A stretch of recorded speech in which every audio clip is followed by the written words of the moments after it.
Bueno, les presento a Eva Vergara. Ella ejerce como veterinaria, aplicando la biodescodificación para llegar a la causa sutil de las enfermedades en los animales que nos hacen compañía en casa. Comparte casos en Facebook, en su Facebook y en YouTube también, llamado Proyecto Linda, para que tomen nota. En el ámbito de la biodescodificación, ha escrito un cuento titulado Todos los niños se niegan, donde se muestra esa programación que existe en los primeros años de vida en nosotros y cómo afecta al adulto. La vamos a dejar con Eva Vergara con su presentación sobre las mascotas y el inconsciente familiar. La biodescodificación, por la pregunta que me has comentado, tiene que ver con Enrico Vera y tiene que ver con Hammer, con el doctor Hammer. Porque la biodescodificación se basa en la nueva medicina germánica. Y en el proyecto Linda lo que hacemos es biodescodificación en animales, pero porque la hipótesis de la que yo parto es que el animal está somatizando un conflicto del propietario. Entonces, en realidad, el conflicto lo tiene la persona, pero el animal presenta la patología. Esa es la historia del proyecto Linda. Entonces, la biodescodificación como tal, ¿también sabéis de lo que es? ¿Tenéis una idea? Sí, claro. ¿Pero alguien ha oído hablar? Sí, muy de lejos, ahora mejor recordarlo, sí. Vale. Pues la biodescodificación se basa en la nueva medicina germánica, ¿vale? Hammer cuando... No sé si está la diapositiva, pero bueno, vamos a empezar bien. Hammer cuando sentó las bases de la nueva medicina germánica, lo hizo porque tuvo una vivencia muy fuerte, es decir, él era médico, es un alemán súper grande, ¿no? Y es oncólogo, y la mujer también era médico. Entonces, pues estaban de vacaciones y uno de sus hijos tuvo un accidente y, bueno, bastante fatal, entonces quedó muy mal herido. Esto fue en agosto porque estaban de vacaciones en Italia. Y luego, pues hasta diciembre, el hijo estuvo ingresado en cuidados críticos hasta que falleció en diciembre. El hijo tenía 19 años, ¿vale? Se llamaba Dirk Hammer. Y a los pocos meses de ese acontecimiento, Hammer desarrolló un tumor de testículos y la mujer desarrolló un tumor de ovarios, entre otras patologías. La mujer tenía más cosas. Entonces, bueno, pues Hammer, claro, era médico. Le dio por pensar que a lo mejor tenía que ver lo que le había pasado a su hijo con el cáncer que tenía él y con el cáncer que había desarrollado su mujer. Y bueno, pues por ahí empezó a reflexionar y como tenía sus pacientes, que era oncólogo, pues lo que hizo fue ir preguntándole a sus pacientes si meses antes de que le diagnosticaran el cáncer habían vivido un suceso dramático. Entonces, pues claro, se encontró con que sí que le contestaban, pues mira, he vivido esto, he vivido lo otro. Entonces, pues bueno, por ahí empezó a hilar y realmente lo increíble que hizo Hammer fue mapear todos los órganos, todos los tipos de cáncer, todas las enfermedades a través de sus pacientes.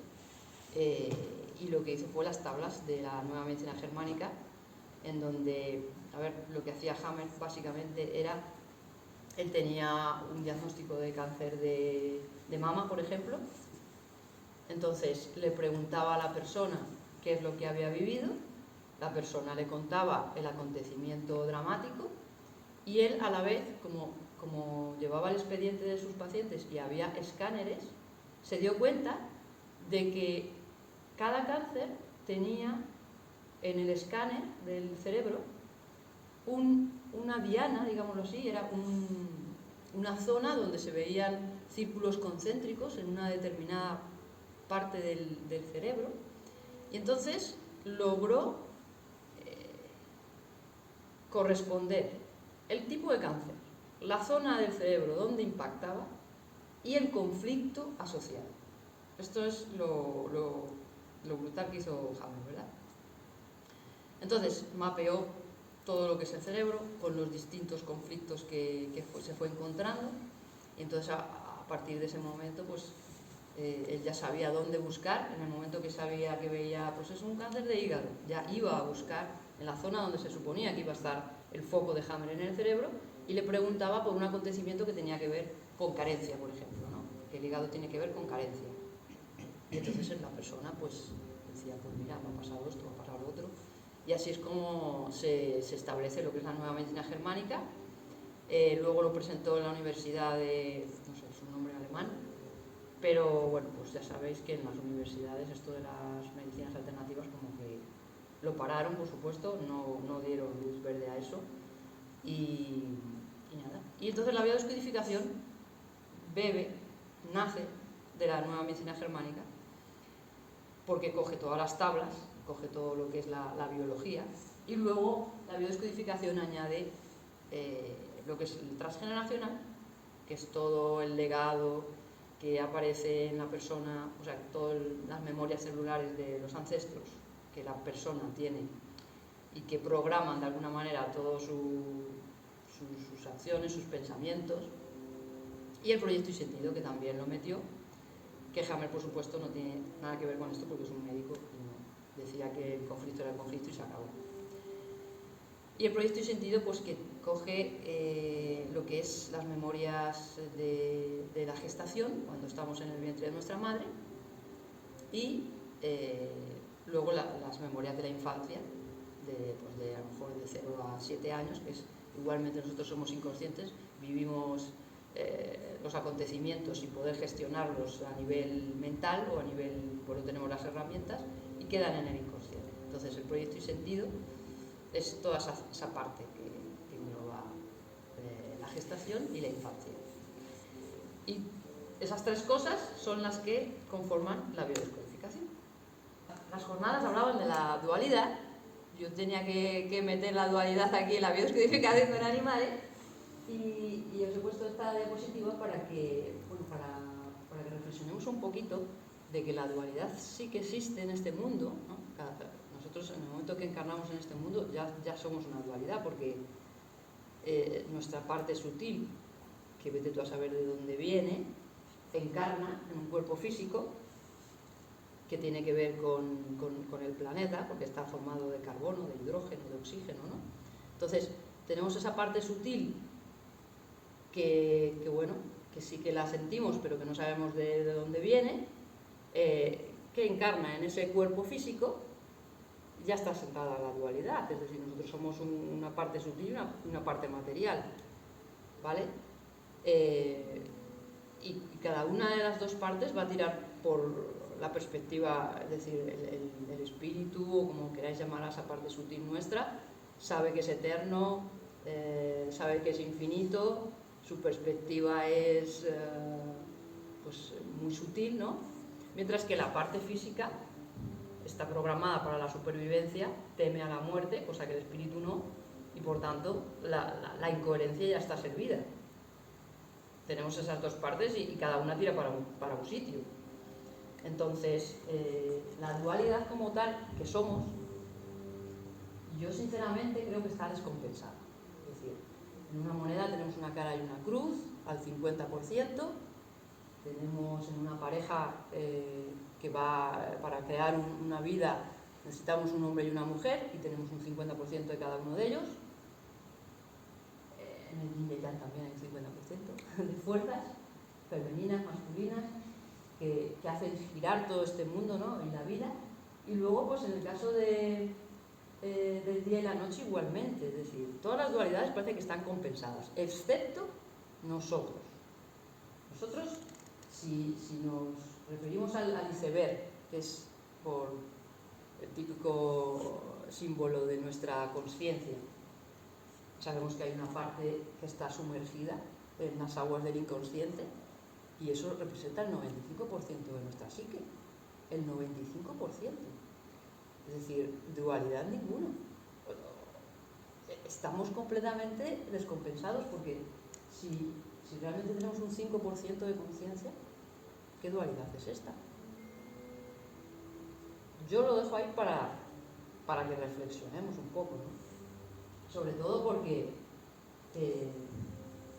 también quería haceros ver, porque yo me he dado cuenta hace poquito, de que en las 24 horas que tiene un día, 8 horas no sabemos dónde estamos. 8 horas estamos durmiendo y creemos que estamos durmiendo, pero vete tú a saber dónde estamos, porque hay gente que dice que nuestro cuerpo físico sí se queda en la cama, pero que hay un cuerpo etérico que sale del cuerpo físico, se va a otra dimensión, a otros mundos sutiles, y que interactúa con otros seres. Es decir, y de eso, a la mañana siguiente nosotros, cero. Bueno, los más afortunados sí recuerdan, a lo mejor, no sé, escenas, o recuerdan, sí, un cuento que ha pasado, ¿no? Que viven como real o como irreal, eso ya es cuestión de cada uno, pero realmente, si de las 24 horas, 8 horas está que no sabemos dónde estamos, y de las otras 16 horas del día, ¿me podéis decir cuántos minutos tenemos de conciencia a lo largo de esas 16 horas del día? ¿Cuántos minutos estamos completamente conscientes de dónde estamos, qué es lo que estamos haciendo, quiénes somos? Minutos. Yo no sé vosotros, yo minutos, como mucho. Hay días que ni eso. Con esta premisa de totalmente inconscientes, o narcotizados en esta vida, ¿quién puede culparse de algo? Si nuestra vida la maneja el inconsciente, porque en el iceberg, el rumbo que coge el iceberg no depende de la parte emergida. Si el iceberg choca contra un barco, si el iceberg tira al norte, al sur, no depende de la parte emergida, depende de la parte que está sumergida, que es el grueso del iceberg. Entonces, si nuestra vida la maneja el inconsciente, ¿qué responsabilidad podemos tener sobre lo que nos acontece? O sobre lo que nosotros decidimos hacer, que se supone que decidimos hacer. Porque a lo mejor está programado todo. Porque de hecho, en esa parte sumergida tenemos el inconsciente biológico, que es simplemente por tener una biología, nuestra animalidad ya comparte un inconsciente biológico que tira siempre por la supervivencia. Cualquier cosa que ocurra aquí, nosotros vamos o a huir o a enfrentarnos de manera reactiva por el inconsciente biológico. Ni siquiera vamos a poder pensar. Luego está el inconsciente colectivo como raza humana, que igualmente tenemos ahí pues todos los acontecimientos que han, no sé, el hundimiento de la Atlántida para el que crea en la Atlántida, o el diluvio, es decir, como humanidad hemos vivido una serie de acontecimientos que han quedado ahí y que forman parte de ese inconsciente colectivo que compartimos entre todos. Luego está el inconsciente cultural, no es lo mismo un occidental que un asiático o que una persona de color a la hora de estar programada. Por ejemplo, la raza negra pues tendrá un inconsciente colectivo completamente distinto al que tenga la raza occidental, ¿no? La raza blanca. Los arquetipos distintos. Y luego está el inconsciente familiar, que yo sinceramente, después de haber estudiado biodescodificación y haber visto pues eso, clientes en consulta, tiene un peso increíble el inconsciente familiar en las decisiones que tomamos día a día, en los miedos, y por esos miedos no optamos a determinadas cosas que nos vendrían bien, pero por esos miedos no lo hacemos. Bueno, y ya no solo es cerrarnos puertas por ese inconsciente familiar, sino el hecho de las repeticiones. Hacer todo el rato determinadas conductas, determinados comportamientos que dices, pues yo no quiero hacer esto. Yo no quiero fumar, yo no quiero encontrarme siempre con parejas que me dejan, por ejemplo, ¿no? Pero da igual, lo tienes en el inconsciente, lo vas a hacer. Y luego está el inconsciente materno, que es lo que habíamos hablado antes del proyecto y sentido, y el inconsciente de la infancia nuestro, que igualmente forma parte de nuestra parte sumergida y que nos va a llevar inevitablemente a donde vamos, la verdad.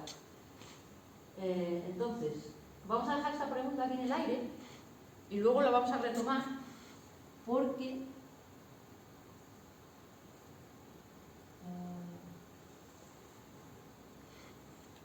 os voy a presentar a Astral para que nos ayude a responder esa pregunta. Astral es una gatita de unos 2 años de edad que vino en agosto a la clínica, a consulta. Y bueno, no se ve muy bien aquí, pero tiene las orejas amarillas, ¿vale? Se ve, si te fijas, sí que se ven bien.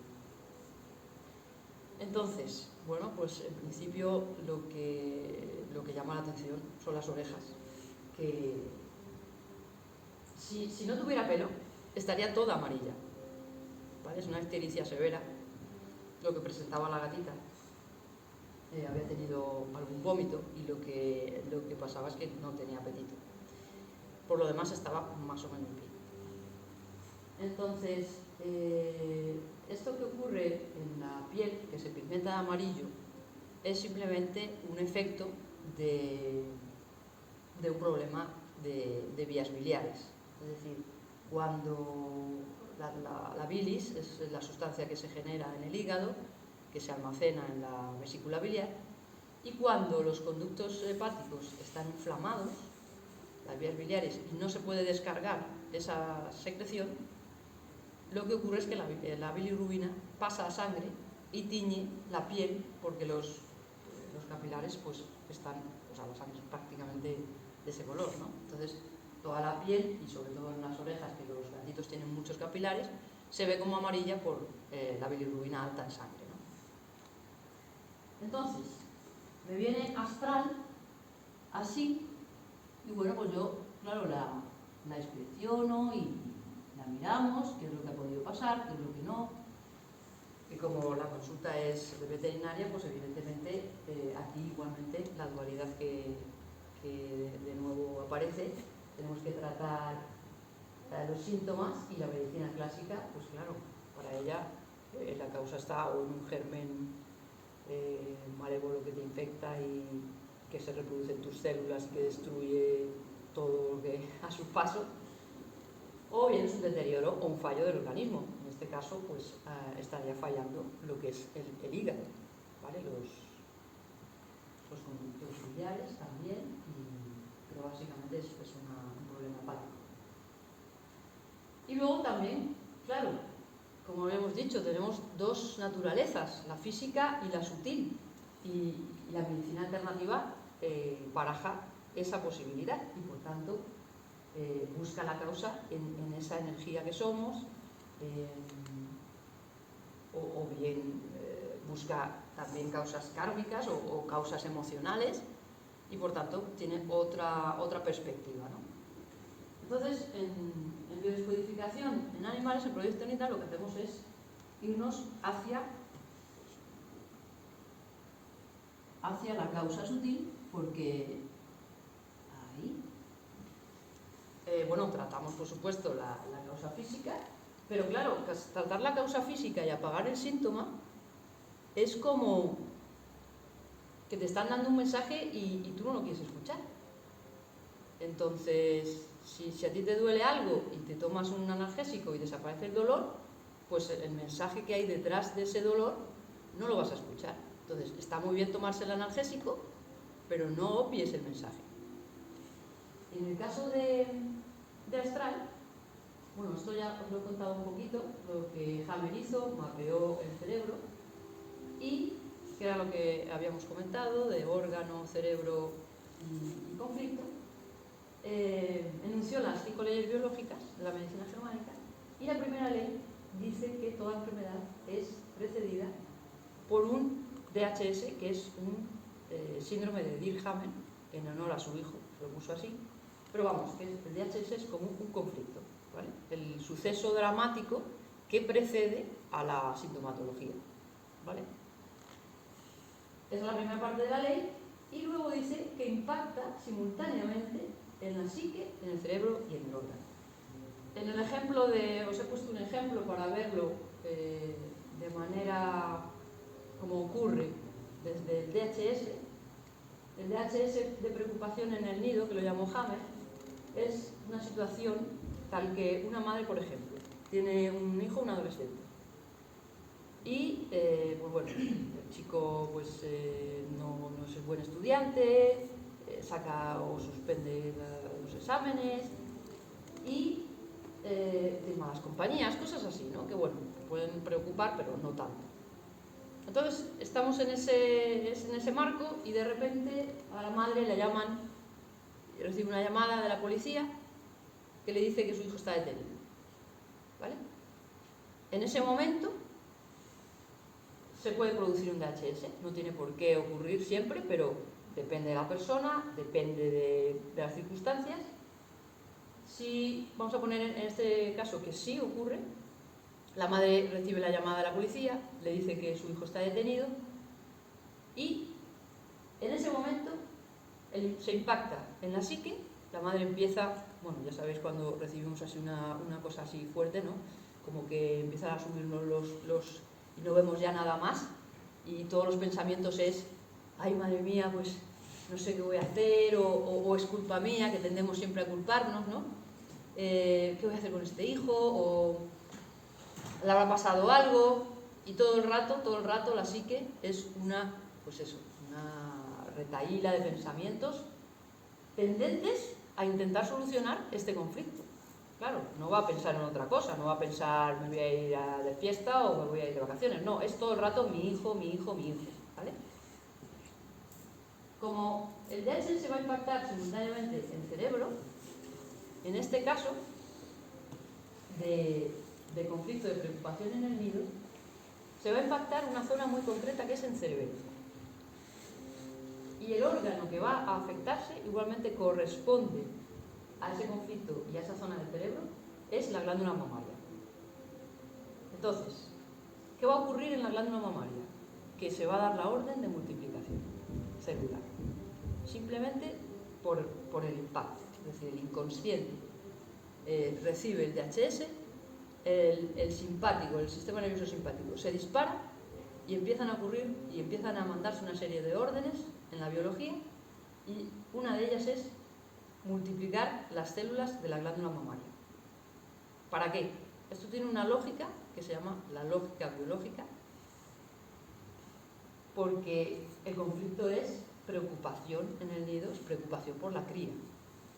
Cuando hay una preocupación por la cría es porque está en peligro. Si la cría está en peligro, la biología lo único que puede hacer es secretar leche, porque en el momento que la madre tuvo la cría, esa sustancia, la leche materna, era la que nutría a la cría y que la que aportaba todo lo necesario para que esa cría estuviera para su bienestar y para su crecimiento. Entonces, en el momento que hay una alerta en el inconsciente que dice la cría está en peligro, se pone en funcionamiento este mecanismo, de manera automática. Aquí nosotros ni pensamos ni no pensamos, esto es del inconsciente. Y ocurre eso, se empieza a multiplicar las células mamarias. Y al final, si este conflicto se mantiene mucho tiempo, lo único que va a desencadenar es un adenocarcinoma mamario, que es un tumor de mama. Vale, pues ahora lo que vamos a hacer es ir al revés. Hemos visto cómo el DHS impacta en cerebro, impacta en el órgano, y ahora vamos a ver justo al revés. A mí me llega astral y yo veo el impacto en el órgano. Las orejas amarillas, la ictericia. Sé que está impactado las vías biliares. Y me voy a la tabla de Hammer y digo, las vías biliares corresponden a una zona del cerebro que es una parte de la corteza cerebral. Y asociado a esa parte de la corteza cerebral hay un conflicto muy concreto que se llama de contrariedad en el territorio. O de rencor en el territorio, también se llama de las dos maneras, ¿vale? Entonces, ¿qué es ese conflicto de rencor en el territorio o contrariedad en el territorio? Bueno, pues como su nombre indica, es que hay un contrario. Hay un contrario, en el caso de los gatos, por ejemplo, ¿no? de Astral. Yo podría pensar que este conflicto puede ser perfectamente de ella. ¿Por qué? Porque si hay personas, por ejemplo, que tienen un gatito, se encuentran otro en la calle, lo llevan a su casa, porque ¿qué van a hacer, no? O sea, al encontrarlo, lo pueden dejar ahí tirado, se lo llevan, pero ya tienen otro gato. Y entonces ese otro gato empiezan a interactuar. Si el que ha venido de fuera es dominante y empieza a molestar al gato que estaba en casa, ese gato tiene un conflicto de contrariedad en el territorio. Puede tenerlo, no 100%, no siempre ocurre, ¿no? Pero ¿qué pasa? Que es una contrariedad, me gustaría explicaros en el sentido de, pues que te fastidia. Es decir, Astral seguramente, pues si hubiera tenido un intruso en ese sentido, se comería su comida, o por ejemplo cuando meten un cachorro de perro cuando hay un gato ya en casa, y el cachorro pues le da igual, se come la comida, rompe la cama del gatito, no le deja dormir. Quiero decir, es una serie de cosas que el gato no está acostumbrado y para él sería una contrariedad en su territorio, porque él tiene la hora de la siesta, come cuando quiere, duerme todo lo que quiere y ahora le están importunando, ¿vale? Entonces, en principio ese sería un DHS de contrariedad en el territorio. En el caso de los animales puede ocurrir fácilmente, ¿vale? Y el territorio se entiende, pues eso, nuestro hogar, nuestro centro de trabajo, por ejemplo, donde nos sentimos que son nuestras cosas, nuestro espacio, digamos así, ¿no? Entonces, bueno, la cosa está en que cuando Astral vino a la consulta, yo le pregunté a la persona, pues descartamos que hubiera habido una introducción de otro animal para descartar que la rutina de Astral hubiera sido alterada, y evidentemente no le había pasado nada, no habían hecho ninguna introducción de nada, ni ningún niño pequeño.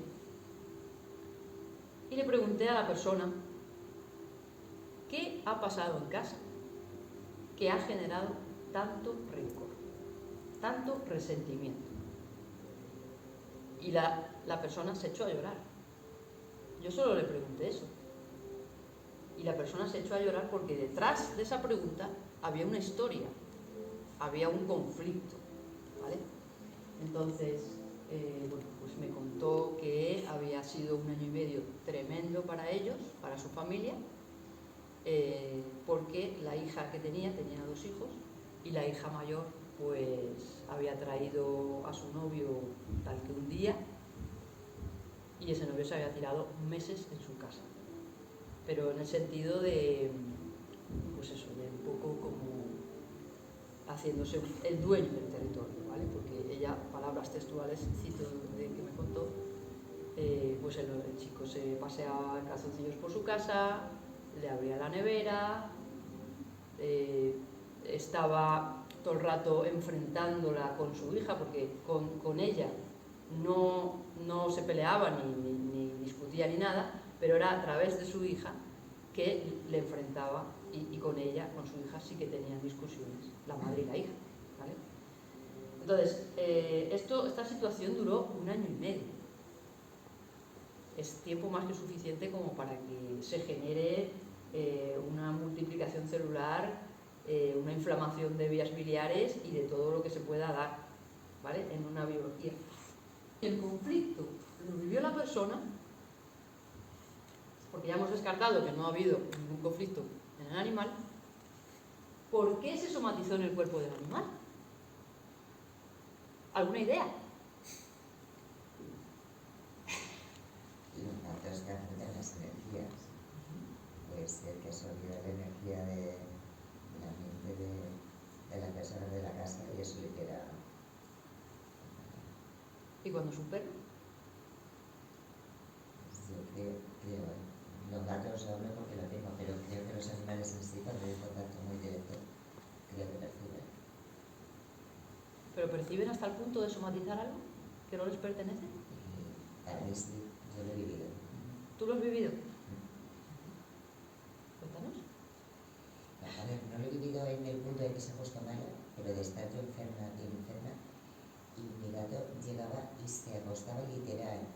si un día estaba muy mal la columna, él se tumbaba todo lo largo que era su columna contra la mía. Si era una rodilla, él llegaba a la rodilla y empezaba a arrastrar lo que... Y eso fue durante muchos meses. No era algo que fuera espontáneo. De todas formas, por lo que has contado, al final el gato sí ha tenido que sufrir ahí en esa casa un conflicto de una persona que ha entrado en su territorio. Si ha entrado una persona en su territorio y sí ha generado un conflicto que le ha estado también, independientemente de que por supuesto supone ella que los gatos o los menores de todos los gatos somatizan totalmente, ¿no? Pero ahí el gato también ha sufrido esa perturbación en su territorio, ¿no? El gato ha sido testigo de las broncas, del malestar de la familia, pero su cama nadie se la ha tocado, su nevera nadie se la ha abierto. Sí, pero para el gato, para otros animales, pero para el gato sobre todo, eres parte de su familia. Entonces, sí hay un conflicto que el gato está viviendo, creo yo. Hombre, evidentemente la rutina de la familia, o sea, la rutina diaria de la casa se altera, por supuesto que sí, pero que el conflicto como tal de contrariedad en el territorio es claro, es decir, al gato no le están invadiendo su territorio, porque de hecho el novio de la chica estaban en su habitación, es decir, salían, pero lo que es la rutina de la gata, su sitio, su sofá, eso no se ha trastocado. Es verdad que ella presenciará lo que tenga que presenciar, pero como tal, directamente a ella, yo no veo que se haya atacado su territorio como tal. Pero sí, claro, está presente ahí. Vale, entonces, yo tampoco sé por qué puede pasar esto. Es decir, es una cosa que la veo en los distintos casos que vienen y la gente me contacta muchísimo, me dice, no sé, pero el mecanismo como tal, vete tú a saber cuál es. Es decir, yo pienso que nosotros somos, ¿sí? Yo tuve un caso hace muchos años de una mujer que su perro tenía el bocio, ¿no? Sí. Y resulta que al final acabó muriendo el perro. Aunque ella era mayor y que tenía el bocio, pues murió. Cogió otro perro, no siempre cogía la misma raza de todo. Sí. Es una mujer pues, es muy provocativa y tal, y para ausentar a los tal, pues se ponía un perro bien caro. Ajá. Y siempre iba.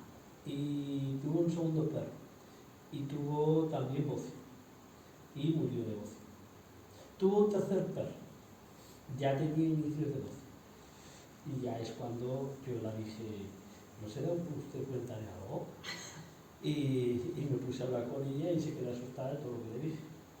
Y mi interpretación es que por amor, también lo hacen los bebés, también lo hacen los niños, y además hay pruebas, ¿no? Hasta los 12 años. Que involucra, o sea, se llevan parte, por ejemplo, un bebé y un animal tienen dos vibraciones muy similares, porque Sí. ellos creen que si su dueño le pasa algo, ellos corren el riesgo de perder su alimento, perder su tal, o sea, su vida peligra. Entonces, como mínimo se llevan una parte, y algunos son capaces de llevarse todo el problema, por amor. En mi interpretación. Sí, es otra de las explicaciones posibles, claro. Bueno, podemos ver por amor, está muy bonito, pero yo creo que es inconsciente.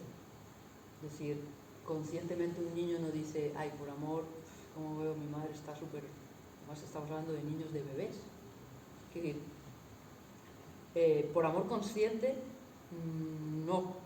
Pero si piensas, ha habido veces que se le ha hecho preguntas, hay las pruebas que se le han hecho preguntas a niños de 3 años, medio bebé casi, ¿no? Niños de 3 años, y le dice, si tu madre se pondría malita y su vida corría peligro, ¿tú darías tu vida por mi madre? Sí, sí. Y dice, claro. Claro que sí. Claro que Sí. Pero sin ninguna duda, sin ni pensarlo, o sea, ni siquiera lo piensa, lo dice. Claro. O sea, Sí, por supuesto. Claro, es pero... que ellos piensan al revés. Ellos se quedan sin su madre y creen que su vida está perdida. Claro. porque él lo es todo.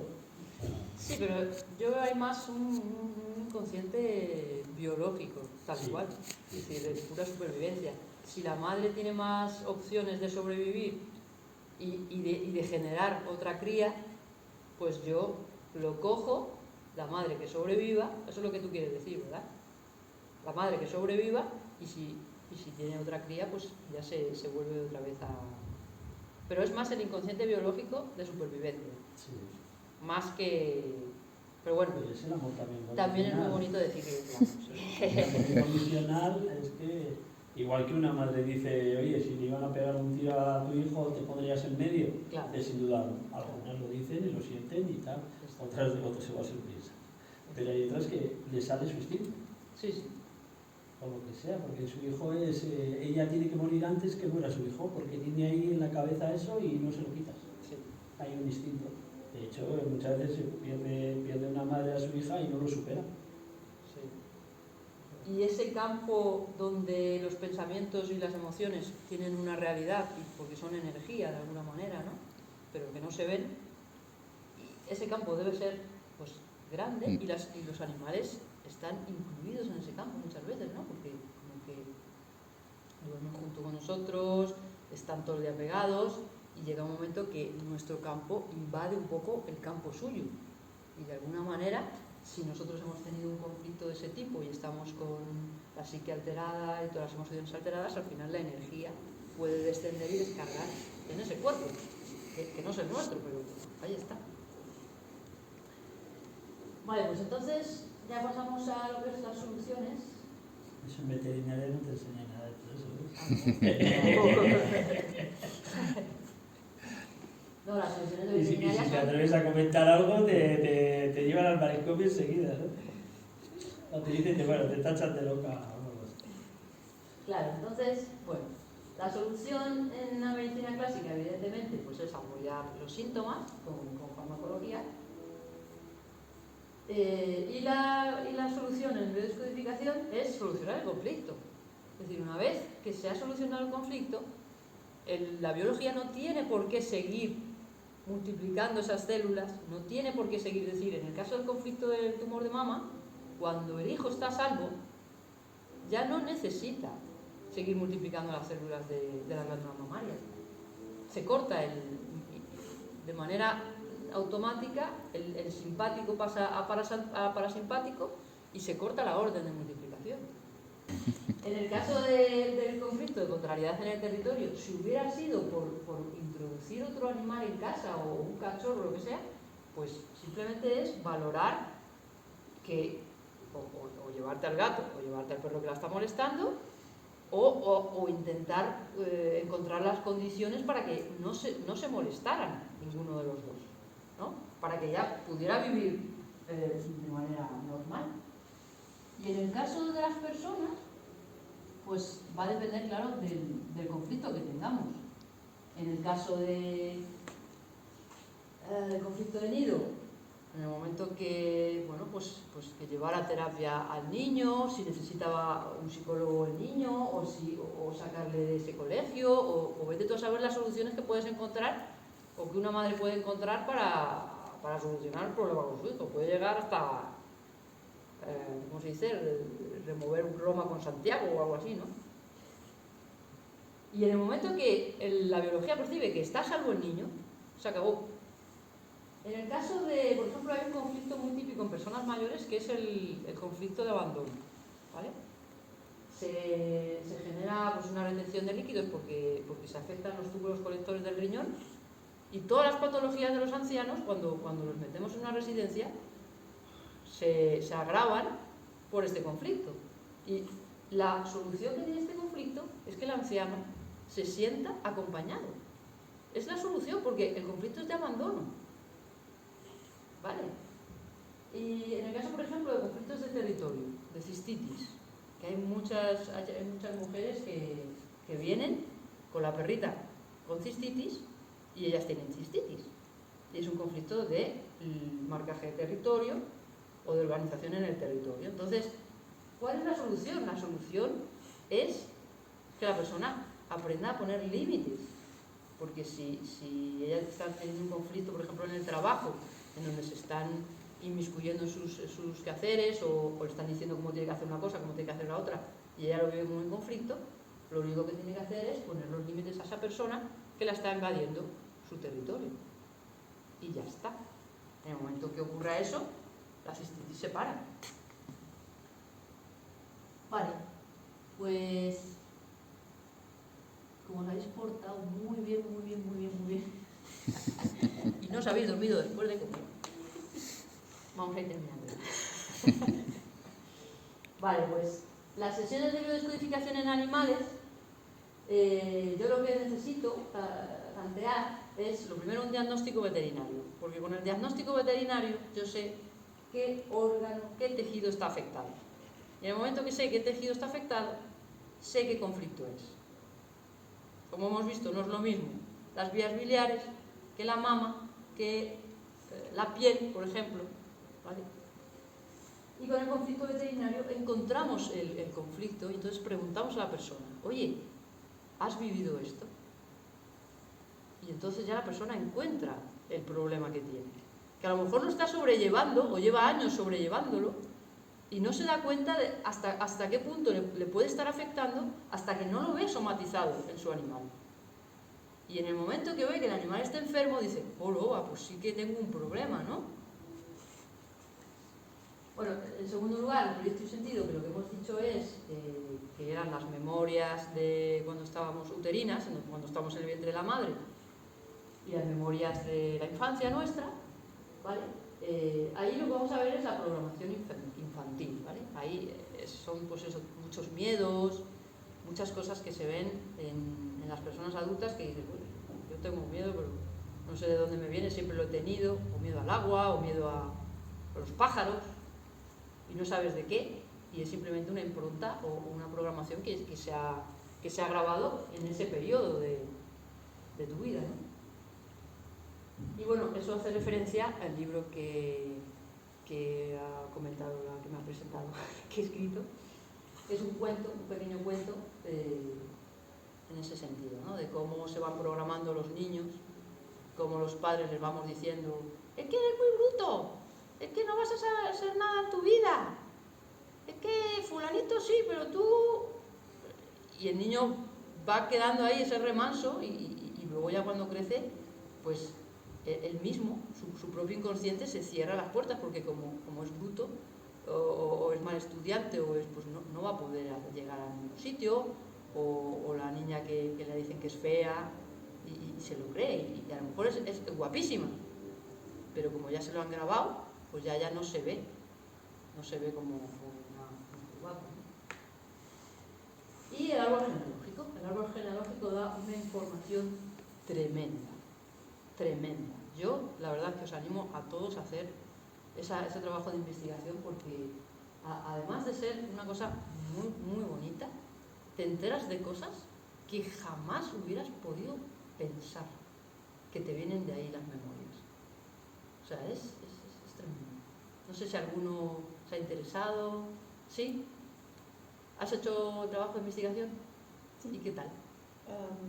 Es increíble cómo se repiten las historias en la familia, las profesiones, los intereses, los gustos y hasta los nombres sin saber que esos nombres existían en la familia. Hay un tataranieto de la familia que se llama Gustavo Benítez y sucede que haciendo armando el árbol genealógico de los Benítez llegamos que el tatarabuelo se había llamado Gustavo Benítez. Y a este niño cuando nació los papás decidieron ponerle Gustavo porque era un nombre bello, nada más que por eso, según ellos. Claro. Según ellos. Claro. Pero cuando se enteraron y le mostramos a mi primo eso, él se quedó muy sorprendido. Pero se repiten las historias, la familia es cíclica. Eso me viene de lujo porque habíamos hecho la pregunta. Con un 95% de inconsciencia, ¿quién puede culparse de algo? ¿Qué responsabilidad tenemos? Ese nombre no lo eligió la persona, lo eligió el inconsciente. Lo de transgeneracional, la verdad que ya os digo que es una cosa muy bonita en donde la persona cuando hacemos las sesiones ve que no es suyo, sobre todo es eso, ¿no? ver que no es tuyo, que tú estás repitiendo una serie de comportamientos o de situaciones, viviendo una serie de situaciones que ya han ocurrido antes y que por tanto dices, bueno, entonces, ¿esto qué es? Yo no lo he elegido esto. Y muchas veces, claro, puedes, una vez que tomas conciencia de esas repeticiones, puedes desprogramarte, porque realmente es que estamos programados. No lo sabemos, ese es el problema. Y bueno, aquí es la foto que me mandó la dueña de Astral, de cuando tenía las orejas amarillas, allá recientemente, ya las tiene bien. Y yo creo que ya, este es el vídeo de Astral comiendo ya, el día de que me dijo, y bueno, pues yo creo que ya esto de... Ahí os dejo. Y os doy muchas gracias por haber venido y haber estado